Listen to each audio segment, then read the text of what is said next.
हाँ जी my officers, welcome back to our channel Omnify. तो हम लोग स्टार्ट करेंगे अपना चैप्टर नंबर 2 क्लास 6 की न्यू एनसीईआरटी हिस्ट्री का। तो हमारे चैप्टर का नाम रहेगा on the trial of the earliest people. I know ये आपको दिख नहीं रहा है, बट इस चैप्टर का नाम है on the trial of the earliest people. Fine, तो स्टार्ट करते हैं। अगर आप अपनी बुक को ओपन करोगे तो आपकी बुक में एक स्टोरीज ही आपको जो है वो ओपनिंग में मिलती है, जो कि है तुषार की ट्रेन की जर्नी। तुषार जो है वो दिल्ली से चेन्नई जा रहा होता है और तुषार इस बारे में जानता है कि जो ट्रेन है ना वो सिर्फ आज से 150 पहले ही चलना जो है वो स्टार्ट हुई है, और बसेस तो उसके बाद ही स्टार्ट हुई है। मतलब देखो, पहले ट्रेन स्टार्ट हुई और बसेस कब जाके फिर स्टार्ट हुई होंगी। तो तुषार के मन में एक सवाल आता है कि जो लोग पहले रहते होंगे, देखो 150 साल पहले तो ट्रेन स्टार्ट हुई है और बसेस तो बाद में आई है, तो जो लोग बहुत पुराने टाइम पे रहते होंगे वो लोग ट्रेवल कैसे करते होंगे? क्या वो पूरी जिंदगी वहीं रहते होंगे जहां पे उनका जन्म हुआ था? तो ऐसे करके आपके चैप्टर की ओपनिंग होती है। तो आज हम लोग स्टार्ट करते हैं। तो पहला टॉपिक हमारा बनेगा the earliest people, why they were on move. वो क्यों मूव करते रहते थे, ठीक है, वो हर वक्त क्यों इधर उधर जाते रहते थे। तो पहला उनका कारण था, पहले ये जान लो कि जो इंडियन सब कॉन्टिनेंट है यहाँ पे अर्लीस्ट पीपल कब रहते थे? आज से 2 मिलियन ईयर्स अगो पहले, ठीक है। और उनको हम लोग क्या बोलते थे? हंटर गैदरर्स बोलते थे। क्या बोलते थे? हंटर गैदरर्स बोलते थे। अब उनको हंटर्स क्यों बोलते थे? क्योंकि वो हंट करते थे वाइल्ड एनिमल्स को। और गैदरर्स क्यों बोलते थे? क्योंकि वो जो फॉरेस्ट का जो प्रोड्यूस है वहां से क्या करते थे? उसको गैदर करते थे, ठीक है। जो आपको ट्रॉपिकल रीजन होते हैं। अभी ट्रॉपिकल रीजन का मतलब क्या होता है ये मैं आपको ज्योग्राफी में बताऊंगी कि कौन से एरियाज जो है वो ट्रॉपिकल एरियाज होते हैं। तो जो ट्रॉपिकल एरियाज होते हैं ना, वहां पे आपको बहुत तरह के जो प्लांट्स हैं वो दिखाई देते हैं। मतलब आपको रिच वैरायटी देखने को मिलती है प्लांट्स की। तो क्योंकि जब रिच वैरायटी ऑफ प्लांट्स आपको देखने को मिलेंगे तो डेफिनेटली वो क्या करेंगे? गैदरिंग करेंगे। और जब रिच वैरायटी के प्लांट्स मिलेंगे तो हमें डिफरेंट डिफरेंट तरह के आपको एनिमल्स मिलेंगे, तो ये लोग हंट भी करेंगे, ठीक है। तो इसीलिए इनको हम लोग क्या बोलते थे? हंटर गैदरर्स बोलते थे। अब इनके पास में ना बड़ी अच्छी स्किल्स होती थी, नॉलेज होती थी। किस चीज की नॉलेज होती थी? इनको पता होता था कि कौन सा जो प्लांट है वो एडिबल है और कौन सा वो जो प्लांट है वो जहरीला है, खाने के लायक नहीं है, पॉइजनस है, ठीक है। और इनको ये भी पता होता था कि जो ये वाले जो फ्रूट है इस प्लांट की जो फ्रूटनिंग सीजन है वो कब आएगा, उनको ये भी पता होता था, ठीक है। वो इतने क्विक होते थे, इतने अलर्ट होते थे, इतने क्लेवर होते थे ताकि वो जो एनिमल्स है उनको हंट कर पाए और जो बर्ड्स है उनको कैच कर पाए। उनकी अलर्टनेस बहुत हाई होती थी, बड़े क्विक होते थे, एकदम से कैच कर लेते थे, ठीक है। और वो जो एनिमल का बिहेवियर है कि अगर एनिमल ऐसे रिएक्ट कर रहा है तो क्यों कर रहा है वो भी समझ पाते थे। क्लियर इतना हुआ, ठीक है। तो ये मूव पे रहते थे क्योंकि ये क्या करते थे? क्योंकि यार ये हंटर जो गैदर थे, अब इनको हंटिंग करनी है। एनिमल अभी यहाँ था, भाग के वहां चला गया, तो ये क्या करेंगे? उसके पीछे जाएंगे, तो मूव पे है। वहां से क्या करके लाएंगे? गैदरिंग करके लाएंगे, तो ये मूव पे रहते थे। अब देखो, why did they move from one place to place? For one place to, एक जगह से दूसरी जगह क्यों जाते थे? इसी को हम लोग आगे एक्सपैंड कर रहे हैं, ठीक है। देखो मान लो वो अभी यहाँ पे है, तो इस वाले एरिया में उनका खाना खत्म हो गया, तो डेफिनेटली उनको यहाँ से मूव करना पड़ेगा। तो पहला रीजन तो यही था कि food got over at one place, खत्म हो गया एक जगह पे, दूसरी जगह पे चले गए। दूसरा कारण, एनिमल मूव करते थे। मैंने बोला ना कि दे वर दे हंटर गैदरर्स, तो वो हंटर्स भी थे और गैदरर्स भी थे। अब उनको हंट करना है। एनिमल तो उनसे पूछ के भी बैठने वाला नहीं कि भाई साहब आप यहीं बैठो, मैं यहीं बैठ जाता हूँ, आप मुझे हंट करके खा लो। नहीं, वो तो अपनी जान बचाएगा ना, अपने आप को बचाने की कोशिश करेगा तो भागेगा। तो ये उनके पीछे उसको फॉलो करते चले जाते थे, ठीक है। तो एनिमल्स मूव करते थे और ये हंटर्स उनको फॉलो कर देते थे, ठीक है। फ्रूट्स एंड जो प्लांट्स थे, देखो अभी ये वाला कोई एरिया है, यहाँ पे जो फ्रूट्स उगे हैं वो अलग सीजन में उगेंगे। अब यहाँ पे वो खत्म हो गए, अब उनको कुछ और खाने के लिए चाहिए, तो वो किसी और एरिया में जाएंगे क्योंकि वहां पे अलग सीजन में क्या होते हैं, वहां पे जो है वो प्लांट्स क्या करते हैं? ग्रो करते हैं, ठीक है। तो जो प्लांट्स एंड फ्रूट है ये स्पेसिफिक रीजन में क्या करते थे? जो वो ग्रो करते थे। मान लो ये वाला प्लांट जो गर्मियों में ग्रो करता है और ये वाला प्लांट जो है सर्दियों में ग्रो करता है, और मान लो ये वाला प्लांट यहीं पे ग्रो करते हैं तो वो लोग यहाँ पे रहेंगे, ठीक है। सीजन बदलेगा तो मूवमेंट्स कर लेंगे, तो ये उनका जो था वो रीजन होता था मूव करने का। उसके बाद में सर्च फॉर वाटर, देखो दो तरह की रिवर्स होती हैं। एक होती है पेरिनियल रिवर्स जिनमें पूरा साल पानी रहता है, ठीक है, जो हिमालय जाते हैं पूरा साल पानी रहता है। और एक होती है आपकी सीजनल रिवर, जो बारिश वगैरह आई तो सीजन आएगा एक, उसी में उनके अंदर पानी होगा। तो बहुत सारी रिवर्स तो उनकी पेरिनियल होती थी और बहुत सारी रिवर्स क्या होती थी? सीजनल होती थी। अब मान लो जो रिवर सीजनल है वहां पे पानी खत्म हो गया तो वो दूसरी जगह पे सर्च फॉर वाटर के लिए करते थे, चले जाते थे, ठीक है। और अपने फ्रेंड्स एंड रिलेटिव्स को मिलते जाते ही होंगे, ठीक है। अब हमारे भी दोस्त हैं, हमारे भी फैमिली है, हमारे भी फ्रेंड है, हम भी तो जाते हैं ना। समझ में आया? इतना क्लियर हुआ आपको? ओके। और एक चीज याद रखनी है कि वो जितना भी ट्रेवल करते थे, क्वेश्चन था ना कि उस टाइम पे भाई ट्रेन तो 150 साल पहले आएंगे और बसेस तो उसके भी बाद आई होंगी, तो वो ट्रेवल्स कहाँ पे कैसे करते थे? तो ट्रेवल सिर्फ और सिर्फ अपने पैरों से करते थे, ठीक है, बाय फुट करते थे। How do we know about these people? हमें इन लोगों के बारे में पता कैसे है? तो देखो जो आपके आर्कियोलॉजिस्ट है ना, इन्होंने क्या करा, इन्होंने जो रिमेन्स थे उनको ढूंढा, ठीक है, उनको इन्होंने क्या करा, उनको एग्जामिन करा, ठीक है, और क्या करा, उनके टूल्स को स्टडी करा, स्टोन्स के टूल्स को, उनको बोन्स के टूल्स मिले, ठीक है, वुड के टूल्स मिले, लेकिन जो बेस्ट तरीके से सर्वाइव कर पाए थे वो थे आपके स्टोन्स के टूल्स। मैंने आपको कल भी बताया था कि आर्कियोलॉजिस्ट क्या करते हैं, जो इंसान जब चला जाता है या जो भी चीजें होती है उनका जो रिमेन रह जाता है, बिल्डिंग्स का रिमेन रह गया, टूल्स का रिमेन रह गया, ठीक है, उनका कुछ यूज करते होंगे उस चीज का वहां पे रिमेन रह गया, तो उन चीजों को ये आर्कियोलॉजिस्ट क्या करते हैं, स्टडी करते हैं और हमें इन लोगों के बारे में बताते हैं। अब देखो हमें कैसे पता, वो हंटर जोन को जैसा मिला ही होगा हमें वहां पे, इससे वो हंटिंग करते होंगे तो हमने वहां पे आइडिया लगा लिया कि ये लोग हंटिंग करते होंगे, समझ में आया। और जो स्टोन के टूल्स हैं, क्योंकि यार ये इतनी जल्दी खराब नहीं हो पाते हैं, तो बहुत टाइम तक के प्रिजर्व्ड रहे, ठीक है, बहुत बेस्ट तरीके से सर्वाइव कर पाए हैं, बोन्स एंड वुड इतना सर्वाइव नहीं कर पाया। अब जो स्टोन के टूल्स थे कैसे यूज होते थे, देखो इनको ये मिले होंगे, उनकी शेप देखी होगी, शेप देखने से उनका आइडिया लगाया होगा कि किस काम हमारे आते थे, ठीक है। तो जो स्टोन के जो टूल्स थे ना, इनका क्या यूज होता होगा, क्या यूजेस थे इनके? पहला तो यूज था कि जो मीट और हड्डियां हैं, जो बोन्स हैं और जो मीट है उसको कट करने के लिए इस्तेमाल होता होगा, और जो एनिमल की स्किन है उसको निकालने के लिए, और जो बाक होता है लकड़ी का उसको उसकी स्क्रैपिंग करने के लिए काम आते होंगे, ठीक है, फ्रूट्स के रूट्स की चॉपिंग करने के लिए काम आते होंगे, मतलब काम आते होंगे और करते भी होंगे इस चीज से वो यूज, ठीक है। और जो हैंडल्स होते हैं उसके साथ में उसको लगा देते होंगे ताकि वो क्या कर पाए, स्पीयर्स बना पाए और एरोज बना पाए, ठीक है। उसके बाद में जो आपकी डिगिंग ग्राउंड फॉर रूट्स के लिए ग्राउंड को डिग करना, खोदना, ठीक है, उसके लिए जो आपके स्टोन के टूल्स है वो काम आते हैं। उसके बाद में अब ये क्या करते थे लोग, एनिमल के स्किन ही पहना करते थे, तो उसको स्टिच करने में भी किसका इस्तेमाल करते थे, आपके स्टोन के टूल्स का इस्तेमाल करते थे। इतना आपको समझ में आया, क्लियर, ठीक है। अगला टॉपिक बनेगा choosing the place to live in. देखो मैक्सिमम ना ये नदियों के किनारे रहते हैं जहाँ पे इनको पानी जो है वो मिल पाए। तो यहाँ पे मैंने मैप में साइट्स दिखाई हैं आपको ट्रायंगल बना के, ये बहुत कम साइट्स हैं, बहुत और भी सारी साइट्स हैं, लेकिन मैक्सिमम साइट आपको वहीं पे देखने को मिलेंगी जहाँ पे आसपास क्या है, कोई रिवर है, कोई पानी का सोर्स है, ठीक है। तो ये 3 साइड आपकी बुक के अंदर में मेंशन है, तो मैं आपको वही बता देती हूँ कि इन जगहों पे आपके कौन रहते थे। यहाँ पे एविडेंस मिलती है हमें हंटर गैदर की, कहाँ पे, एक मिलता है भीमबेटका आपको मिलता है मध्य प्रदेश में देखने को। जो विंध्या आपकी रेंज आती है उसके फुट हिल्स में आपको देखने को मिलेगा, मतलब नर्मदा वैली के आसपास ही आपको देखने को मिलता है। मैंने आपको कल भी बताया था कि विंध्या और सतपुरा के बीच में से कौन जाती है, नर्मदा जो है वो जाती है, ठीक है। तो नर्मदा वैली आपको वहां पे देखने को मिलेगी, तो ये जा रही है आपकी नर्मदा रिवर, और यहीं पे ये विंध्या रेंजेस के फुट हिल में आपको देखने को मिलेगा भीमबेटका, जहां से आपको एविडेंस किसके मिले हैं, हंटर गैदरर्स के आपको एविडेंस मिले हैं। मैंने बताया ना मैक्सिमम ये लोग कहाँ रहते हैं, यहाँ पे पानी का सोर्स होता था। देखो यहाँ से रिवर जा रही है, तो यहाँ पे सोर्स कौन सी रिवर का है, नर्मदा का, क्लियर हो गया, फाइन।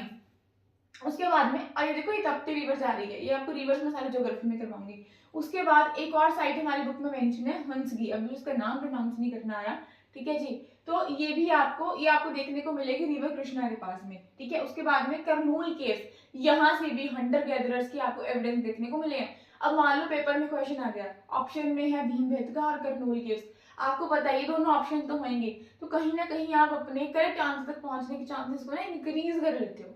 ये नहीं बोलोगे श्योरिटी से पहुंचे, क्योंकि और वो बहुत सारे वो ऑप्शंस दे सकते हैं, ठीक है, कुछ भी कर सकते हैं वो लोग, एग्जामिनर्स होते हैं वो कुछ भी कर सकते हैं, बट एटलीस्ट आप थोड़ा क्लोज तो पहुंचोगे ना, कुछ से आपको कुछ तो आंसर आएगा, ठीक है। तो 3 जगहें आपको याद रखनी है जहां से आपको हंटर गैदरर्स के क्या मिले हैं, एविडेंसेस मिले हैं, ठीक है। देखो भीम की तरह थे बड़े बड़े, तो भीम याद कर लो, और वो केव्स में रहते थे, ठीक है। तो वो लोग ना देखो भीम जैसे हैं तो उनके काम में बड़े कूल होते थे, करनूल केव्स, देखो हंटर गैदरर्स हैं, उनके काम कितने कूल है यार, वो लोगों को स्किल्स कितनी आती हैं, कितने अलर्ट हैं, कितने क्विक हैं, कि कितना उनका जो ब्रेन है कितना शार्प है, वो क्लेवर है, और कितने मतलब उनको नॉलेज है हर एक चीज की, वो अंडरस्टैंड कर पाते हैं एनिमल के बिहेवियर को। तो कितने कूल लोग हैं ना यार, ऐसे याद कर लो कि यार दीदी कितने कूल लोग हैं, ठीक है। तो वो भीम जैसे हैं, भीम के बेटे जैसे हैं, मतलब इतने बड़े बड़े हैं, ओके, और वो इतने कूल लोग हैं, ठीक है, कि हंसगी कि उन पे हमें हंसी भी नहीं आती, ऐसे करके याद कर लो, मतलब कुछ भी यार वियर ट्रिक बनाओ याद हो जाएगा, ठीक है। याद हो गया, आगे बढ़ते हैं। अब आपको ना 2 तरह की साइट्स पढ़ने को मिलेंगी, एक होती है फैक्ट्री साइट्स, एक होती है आपकी हैबिटेशन साइट्स, ठीक है। पहली बात आप मुझसे पूछोगे दीदी साइट क्या होता है, इन दोनों को समझने से पहले आपको समझना पड़ेगा साइट का मीनिंग। तो साइट वो एरियाज होते हैं जहाँ पे आप जो आर्कियोलॉजिस्ट होते हैं ना उनको रिमेन्स मिल जाते हैं। मान लो ये कोई एरिया था, मान लो मेरा ही घर है, ठीक है, मेरे घर पे कोई आर्कियोलॉजिस्ट आया, ठीक है, तो उनको क्या मिल गए, उनको मिल गए कुछ पुराने मेरे घर पे तो क्या ही मिलेंगे, मतलब सपोज कर लो, जस्ट इमेजिन कि मेरे घर पे भी आर्कियोलॉजिस्ट आए और उनको यहाँ पे ना कुछ जो है वो रिमेन्स मिल गए। उन्होंने क्या करना शुरू कर दिया, अब वो बोलेंगे घर में तो दिखाई नहीं दे रहे हैं, ऐसा तो कुछ भी पता नहीं चल रहा कि यहाँ पे कोई रहता था कि नहीं रहता था, मतलब तो हम लोग रहते हैं, तो पुराने टाइम पे यहाँ पे कुछ भी नहीं मिल रहा। अब वो आए यहाँ पे, उन्होंने कहा, उन्होंने कुछ उठाया और अर्थ को क्या मतलब मेरे घर को क्या करना शुरू कर दिया, डिग करना शुरू कर दिया मेरे ग्राउंड को, और उनको मेरे ग्राउंड से कुछ ऐसी चीजें मिल गई जो आज के टाइम की है, पुराने टाइम की है। तो ठीक है, ऐसा एरिया तो उन्होंने घोषित कर दिया कि दिस इज द साइट। तो साइट क्या होती है, साइट एक ऐसा एरिया होता है जहाँ पे आपको रिमेन्स मिलते हैं। अब रिमेन्स कैसे मिल सकते हैं, या तो आपको सरफेस पे बड़े मिल जाएंगे, मेरे घर पे सरफेस पे बड़े नहीं मिले थे, तो उन्होंने क्या करा था, उन्होंने ग्राउंड को डिग करा था, तो उनको बरीड अंडर द ग्राउंड मिले थे, ठीक है, और अंडर वाटर भी आपको मिल सकते हैं। तो साइट एक ऐसा एरिया होता है जहाँ पे आपको क्या मिलते हैं, रिमेन्स मिलते हैं। ओके, तो दो तरह की साइट है, एक है फैक्ट्री साइट्स, एक है आपकी हैबिटेशन साइट। तो जो फैक्ट्री साइट्स है वहां पे आपको मिले हैं स्टोन्स, क्या मिले हैं, स्टोन्स आपको मिले हैं, स्टोन के टूल्स आपको मिले हैं वहां पे, ठीक है, स्टोन ना बोलिए, स्टोन के टूल्स आपको मिले हैं। ओके, तो फैक्ट्री साइट ऐसे एरियाज होते थे जहाँ पे स्टोन की रिक्वायरमेंट होती थी, ठीक है, और वहां पे टूल्स बनते थे, तो आप स्टोन भी बोल लो टूल्स भी बोल लो। तो एक फैक्ट्री साइट एक ऐसा एरिया है जहाँ पे आपको स्टोन भी मिले हैं और स्टोन के बने हुए टूल्स भी मिले हैं। तो वही वहां पे लोग क्या करते होंगे, स्टोन्स को लेके आते होंगे, उनके क्या बनाते होंगे, टूल्स बनाते होंगे। फैक्ट्री में क्या होता है, ये तो काम होता है, प्रोडक्शन ही तो होती है, तो वो क्या प्रोड्यूस कर रहे हैं, टूल्स बना रहे हैं, ठीक है, मैन्युफैक्चरिंग हो रही है यहाँ पे टूल्स की। तो फैक्ट्री साइट्स कौन सी साइट्स होती हैं जहाँ पे स्टोन्स मिलेंगे और टूल्स मिलेंगे, ठीक है, स्टोन के, उनको बोलेंगे फैक्ट्री साइट्स। अब देखो, टूल्स बनाने के लिए हमें क्या चाहिए, गुड क्वालिटी का स्टोन चाहिए ना, तो डेफिनेटली स्टोन तो वहां पे मिलेंगे, टूल्स भी वहां पे मिलेंगे। अब कौन कौन सी चीजें हमें फैक्ट्री साइट से मिलेंगी, अब देखो कई बार ना टूल्स खराब बन गए, तो खराब टूल्स का तो यूज ही नहीं होगा, तो उनको उन्होंने वहीं पे छोड़ दिया, ठीक है। एक तो मिले हैं big blocks of stone, stone के बड़े बड़े ब्लॉक्स आपको देखने को मिले हैं। दूसरा, ब्रोकन टूटते हुए डिस्कार्डेड टूल्स आपको देखने को मिले हैं, और जो वेस्ट फ्लेक्स होती थी बनाते हुए, जो फ्लेक्स निकलती थी एंड जो चिप्स थी, वो आपको यहाँ पे देखने को मिलेंगी। लेकिन अगर लोग यहाँ पे लंबे टाइम के लिए रह जाए ना, तो उनके डेली यूज की चीजें भी आपको, डेली यूज के टूल्स भी आपको यहाँ से मिले हैं। तो जब फैक्ट्री साइट में अगर लोग लंबे टाइम के लिए रहने लग जाते थे या रहते थे, तो उन साइट्स का नाम बदल के हो जाता था फैक्ट्री से हैबिटेशन कम फैक्ट्री साइट्स, ठीक है, क्लियर हो गया। उसके बाद में अगला है हैबिटेशन साइट। तो आपको पता ही होगा कि जहां पे लोग रहते होंगे उस एरिया में, जहां पे लोगों का सिर्फ रहने का ही सामान मिला होगा, डेली यूज का सामान मिला होगा, तो हमने उसको घोषित कर दिया कि this is the factory site, clear है। तो नेचुरल केव्स में वो लोग रहते थे, रॉक शेल्टर्स में वो लोग रहते थे। अब एक रॉक शेल्टर का बेस्ट एग्जांपल आपको देखने को मिलेगा भीमबेटका। भीमबेटका बहुत बहुत बहुत जरूरी है, बहुत सारे रॉक शेल्टर्स आपको देखने को मिलेंगे भीमबेटका में, ठीक है। तो भीमबेटका का रॉक शेल्टर आपको हमेशा याद रखना है, जहाँ पे आपको हैबिटेशन साइट्स जो है वो देखने को मिलती हैं। तो ये लोग इनमें क्यों रहते थे, क्योंकि इनको प्रोटेक्शन मिलती थी यहाँ पे रह के, रेन से, गर्मी, बारिश से, गर्मी से, और जो हवाएं चलती थी उनसे, ठीक है। और जो आपकी नेचुरल केव्स है, जो रॉक शेल्टर्स हैं, बहुत सारे आपको विंध्यास में देखने को मिलेंगे, डेक्कन प्लेटू में आपको देखने को मिलेंगे, ठीक है, नर्मदा के क्लोज आपको देखने को मिलेंगे। सो आपको पता होगा, अब आपको याद हो गया कि भीमबेटका में आपको क्या मिल रही है, हैबिटेशन साइट्स भी मिल रही हैं, हंटर गैदर्स वहां पे रह भी रहे हैं, क्लियर, ओके।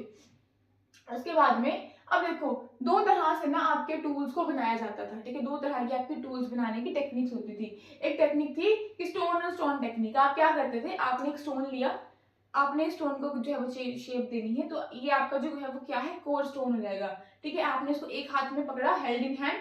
सेकेंड स्टोन को आप एज ए हैमर यूज करते थे, ठीक है, ऐसे कर करके उसको क्या बनाते थे, स्टोन को जो आपकी रिक्वायरमेंट है, जिस जैसे बनाना है, ठीक है, आप उसको बना लेते थे कि इस काम के लिए मुझे स्टोन को बनाना है।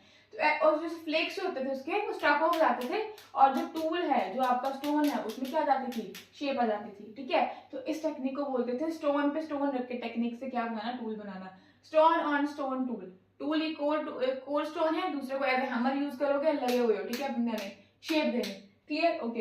एक तो प्रेशर फ्लिकिंग, ये भी बड़ी अच्छी टेक्निक थी आपकी। आपने जो आपका कोर है, जो आपका एक फर्स्ट वाला जो स्टोन है, आपने उसको प्लेस कर दिया ग्राउंड पे, इस द ग्राउंड, आपने उसको प्लेस कर दिया। आपने कोई बोन ली या कोई आपने स्टोन का टूल लिया, ठीक है, यूज टू प्रेस, उसको प्रेस करने के लिए उस पे ऊपर आप प्रेशर दे रहे थे, ठीक है। प्रेशर दे रहे थे उसके ऊपर आप, और उससे क्या हो रहा था कि नीचे की जो फ्लेक्स है वो रिमूव हो रही थी। तो इससे क्या हो रहा था, आप फाइन कंट्रोल दे पा रहे थे, मतलब अच्छे से फाइन तरीके से आप जो है उसको शेप दे पा रहे थे। ठीक है, ग्राउंड पे आपने रखा, उसको रखा, फिर प्रेशर दे के आप उसके, अब पहले सीधा ही उसे हैमर की तरह यूज कर रहे थे, बट उसको हैमर की तरह आप उसको यूज नहीं कर रहे हो, अब आप इसको उसको प्रेस करने के लिए क्या कर रहे हो, यूज कर रहे हो। आई होप आपको इतना क्लियर हुआ। ठीक है, अब फायर के बारे में भी हमें कुछ जो है वो ट्रेसेस मिले हैं जो आपके कर्नूल के केस हैं। देखो वो लोग इतने कूल थे ना, इतने कूल थे, तो यार अब क्या बोलते हैं उनको, इतना कूल होना भी अच्छी बात नहीं होती है, ठंड लग जाएगी, बीमार हो जाएगा, जुकाम हो जाएगा, कोल्ड हो जाएगा ना, तो क्या फायदा है यार, फिर बीमार हो गए तो फिर कुछ फायदा ही नहीं है जिंदगी का। तो वो लोग इतने कूल थे कि अब उनको गर्म होने की भी जरूरत थी यार, तो गर्म से हमें याद क्या आएगा, फायर। तो याद रखना है कर्नूल केव से हमें किसके ट्रेसेस, जो ट्रेसेस है वो मिले हैं, वो ऐश के ट्रेसेस मिले हैं। तो कर्नूल केव से हमें एविडेंस मिलता है फायर का। किसका एविडेंस मिलता है हमें, फायर का। और ये जो ट्रेसेस है ये प्रूव करते हैं कि जो अर्ली ह्यूमन होगा ना, वो फायर को यूज करता होगा as a source of light, cooking करने के लिए, या फिर अपने आप को वाइल्ड एनिमल से प्रोटेक्ट करने के लिए। क्लियर। अगला टॉपिक आपकी बुक में आपको देखने को मिलेगा, जो इन्वायरमेंट है वो चेंज हो रहा है। 12,000 साल पहले आपको इन्वायरमेंट के अंदर बदलाव देखने को मिलता है, आपका क्लाइमेट चेंज होता है, आपका क्लाइमेट जो है वो गर्म होना स्टार्ट होता है। ठीक है, वार्मर होना स्टार्ट होता है, वार्म होना स्टार्ट हो जाता है, और जो ग्रासलैंड्स हैं कुछ कुछ एरियाज में वो आपको डेवलप्ड होते जो है वो दिखाई देते हैं। ठीक है, अब जब ग्रासलैंड्स आपको बनेंगे तो ग्रास खाने वाले एनिमल्स भी तो आएंगे, जैसे आपकी शीप आ गई, आपका गॉट, आपकी कैटल, फिर जो भी है ना, पहले तो मैं तो बोल फिलहाल के लिए, वो आपकी बुक में मेंशन नहीं है। ठीक है, तो आपकी ये कैटल्स वगैरह जो है वो हो गई हैं। ठीक है, तो ग्रास लैंड, जो ग्रास खाने वाले जो एनिमल्स हैं उनमें आपको इंक्रीज होता दिखाई देगा। ठीक है, फिशिंग भी आपको यहाँ पे बड़ी कॉमन जो है वो बनती हुई दिखाई देगी। उसके बाद में अब देखो, अब जो ये ग्रास खाने वाले एनिमल्स हैं ये बढ़ रहे हैं, तो लोगों का लाइफ स्टाइल भी जो है वो आपको क्या होता दिखाई देगा, चेंज होता दिखाई देगा। अब लोग क्या कर रहे हैं, लोग एनिमल्स को फॉलो करेंगे। देखो एनिमल्स बढ़ते जा रहे हैं, इनको हंट भी करना है, इनको गॉड को हंट करना है। गॉड क्या खाती है, ग्रास खाती है, अब इनको गॉड खानी है, तो गॉड यार, ग्रॉट बोला मैंने, गोट गोट गोट। ठीक है, तो वो क्या करेगी, अब वो मूवमेंट्स करेगी, ये लोग भागेंगे पीछे हंटर की तरह, जब वो मूव करेगी तो ये भी तो पीछे लोग जो है वो जाएंगे। ठीक है, फिर हंट करेंगे और उनके जो हैबिट्स है उसको क्या करेंगे, ऑब्जर्व करेंगे लोग, बड़ा ध्यान रखेंगे ये ऐसा कर रहे हैं तो ऐसा क्यों कर रहा है ये एनिमल, ऐसा क्यों बिहेव कर रहा है, ऐसा क्यों रिएक्ट कर रहा है, और इसके कैसे कैसे इसकी जो हैबिट्स है। ठीक है, और ये सीख जाएंगे कि एनिमल की फूड की प्रेफरेंस क्या है, किस एनिमल के लिए कौन सा जो फूड है वो सुटेबल है, वो क्या खाता है। ठीक है, और जो एनिमल का जो ब्रीडिंग सीजन है वो कब होता है। तो यही चीजों की वजह से क्या हमें देखने को मिलेगा, हमें हर्डिंग एंड डोमेस्टिकेशन जो होती है वो दिखाई जो है वो देगी। ठीक है, this led to the herding and the process of domestication. Clear, I hope आपको इतना क्लियर आया। उसके बाद में बिगिनिंग हो जाएगी आपकी, बिगिनिंग ऑफ प्लांट ग्रोइंग। में स्पेलिंग दे लिखी है, पता नहीं यार क्या लिख दिया मैंने, ये डब्ल्यू है। ठीक है, अपनी राइटिंग में खुद ही नहीं पढ़ पा रही यार, वो फटाफट लिखा ना, झुक के लिखा है, तो मेरे सर्वाइकल का इशू है, तो गर्दन मेरी लिटरली बहुत पेन हो रही है। तो देखो बिगनिंग हो जाती है प्लांट ग्रोइंग की आपकी। ठीक है, अर्ली एग्रीकल्चर आपका यहाँ से स्टार्ट हो जाता है। अब जो आपके वाइल्ड ग्रेन ब्रीडिंग ग्रासेस होती है ना, जैसे इनमें ग्रेन आपकी जो आपको निकलती हुई दिखाई देगी, जैसे कि आपका व्हीट हो गया, बार्ली हो गया, राइस हो गया, ये नेचुरली क्या कर जाते हैं, ग्रो कर जाते हैं। ठीक है, दे ग्रो नेचुरली। अब लोग क्या करते हैं, इनके ग्रेन्स को कलेक्ट करेंगे। ठीक है, और नोट करेंगे कि ये लोग, ये जो ग्रेन्स हैं ये कहाँ होते हैं। ठीक है, एंड और कब ये जो है, ये वेन है यार, वेन दे राइपन मैंने। ठीक है, तो इसको वेन कर लेना, वेन कर, और कि कब पकते हैं। ठीक है, किस सीजन में जो है ये, मतलब कहाँ पे हुएंगे, किस सीजन में ये चीजें पकेंगी, ये उस चीजों को ऑब्जर्व करना स्टार्ट कर देते हैं। और यही चीज क्या करती है, this led to the idea of growing plants. ठीक है, अर्ली फार्मिंग यहाँ से आपकी स्टार्ट हो जाती है। इनको समझ में आ गया यार, ये ग्रेन्स है, हम इसको ऐसे डालेंगे तो इस पर्टिकुलर टाइम में ये क्या करेंगे, ग्रो करेंगे। तो यहीं से आपकी एग्रीकल्चर स्टार्ट हो जाती है, और जब एग्रीकल्चर आपको पिक्चर में आ जाता है तब आपकी वहां से जो सेटल्ड लाइफ है वो स्टार्ट हो जाती है। इन वीडियोस को मैं 2 पार्ट में बनाऊंगी, इसका नेक्स्ट पार्ट आपको अभी थोड़े टाइम में मिल जाएगा। ठीक है, क्योंकि यार एक साथ वीडियो मेरी नहीं जो है वो अपलोड नहीं हो रही है, अपलोड तो बाद में होगी जब डाउनलोड होगी यार, वो डाउनलोड भी नहीं हो पा रही थी। कल मैंने फर्स्ट चैप्टर की वीडियो बनाई थी, अभी तक उसके सेकंड पार्ट की वीडियो अपलोड करने को पड़ी यार, बहुत प्रॉब्लम आ रही थी मुझे, तो अब मैंने इसको पार्ट्स में डिवाइड कर दिया है। So my officers, thanks for watching and thanks for listening. Please अपने प्यारे प्यारे रिव्यू जरूर देना यार, आप मुझे रिव्यू करोगे, मैं इंप्रूवमेंट्स करूंगी आपके लिए, और बेहतर कंटेंट लेके आऊंगी, इस चीज को और बेहतरीन बनाऊंगी। और यार मतलब आप मुझे बताओगे तभी मैं कुछ इंप्रूवमेंट्स कर पाऊंगी यार, और जरूर बताना आपको ये क्लासेस कैसे लग रही हैं। So bye my officers, stay curious, stay ऑम्निफाइड।